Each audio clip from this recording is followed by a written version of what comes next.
मेरे वालिद माजिद मुहद्दिस हज़रत मौलाना मुफ्ती नियाज़ मोहम्मद ख़ुतनी अल बुखारी क़ुद्दिस सिर्रुहु, वो बुखारा से हिजरत की उन्होंने हिंदुस्तान की तरफ, सिर्फ़ इस कुरान को समझने के लिए, इल्म दीन हासिल करने के लिए, और 2-2.5 महीने का सफ़र, पैदल सफ़र करके वो दारुल देवबंद में पहुँचे हिंदुस्तान में।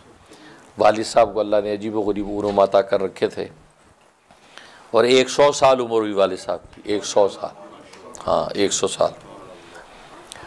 तो वाक़या जो मैं सुनाना चाहता हूँ, जब इंतकाल का वक्त हुआ, हॉस्पिटल में थे, तो मेरे वालिद निस्बती यानी मेरे ससुर, मेरे शेख और मुर्शद उस्ताद हदीस हुस्न औलिया इमामुल अतकिया हज़रत मौलाना मोहम्मद यूसुफ लुधियानवी शहीद क़ुद्दिस सिर्रुहु, वो वहाँ मौजूद थे हॉस्पिटल में।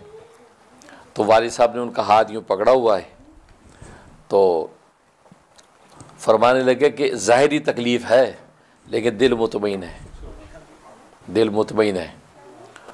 तो हज़रत फरमाया कि ऐन मौत के वक़्त में इत्मीनान क़ल्ब की दौलत ये ख़ास मक़बूलान इलाही को नसीब होती है जो वालिद साहब को मिली हुई है। ऐसे वक्त पे इतने इत्मीनान से हैं, सुभान अल्लाह। तो इसी दौरान में सकरात की कैफियत हो गई, कैफियत हो गई तो आँखें यूँ बंद हो गई, बंद हुई आँखें। पहले यूँ सामने देखा तो यूँ संभल के बैठे कि वो फरिश्ता नज़र आया। उसके बाद आँखें बंद हुई तो फरमाने लगे कि आलम आखिरत नज़र आ रहा है, आलम आखिरत नज़र आ। तो हज़रत लुधियानवी शहीद हैरान हो गए, क्योंकि जब आलम आखिरत मुनकशिफ होता है कि ज़बान गूंग हो जाती है, बोल नहीं सकता आदमी। फरमाया कि वालिद साहब की रूहानी निस्बत इतनी कवी है कि आलम आखिरत देख कर दुनिया वालों को उसकी ख़बर दे रहा है, यानी ज़बान गूंग नहीं हुई तो आँख देख रहा है। फरमाया आलम आखिरत नज़र आ रहा है, अल्लाह अल्लाह पढ़ो, ये फरमाया। तो जब हम ये कहा तो हज़रत लुधियानवी शहीद ने फरमाया कि सब ला इलाहा इल्लल्लाह, ला इलाहा इल्लल्लाह ज़िक्र शुरू कर दो। हम 6 भाई हैं, तो और भी हज़रत के शागिर्द भी मौजूद थे, हमने कलमा ला इलाहा पढ़ना शुरू कर दिया। तो इसी कैफियत में रहे। तो उसके बाद आँख खोली, फरमाया कि मैंने आखिर देखी, मैंने एक अजीब बात देखी। क्या देखा? कहा कि सब कुछ कुरान में बंद है, सब कुछ ही कुरान है और कुछ भी नहीं है। कहा कि कुरान को कभी ना छोड़ना, कुरान में ही सब कुछ है, बार बार ताकीद करें। तो हज़रत लुधियानवी शहीद हैरान हो गए कि आखिरत में देख कर आए और वह कुरान ही सब कुछ है। इसका मतलब है कि इतनी बड़ी हकीकत है कि जनाब जो हज़रत वालिद साहब देख कर बता रहे हैं। और ख़ुद वालिद साहब की हालत ये थी कि रोज़ाना 10 पारे तिलावत करते थे रोज़ाना।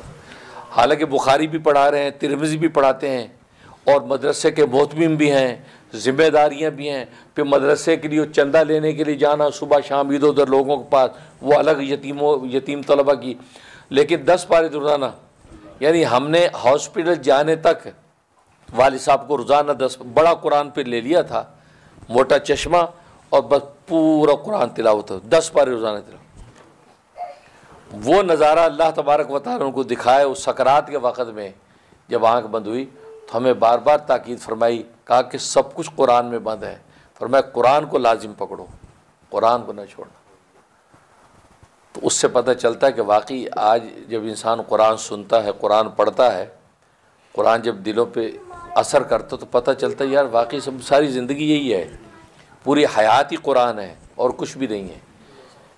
बाकी ये तो एक नक्शे हैं मिट्टी और पत्थर के जो अल्लाह ने हमारी तसल्ली के लिए बना रखे हैं, वरना असल कुरान ही है।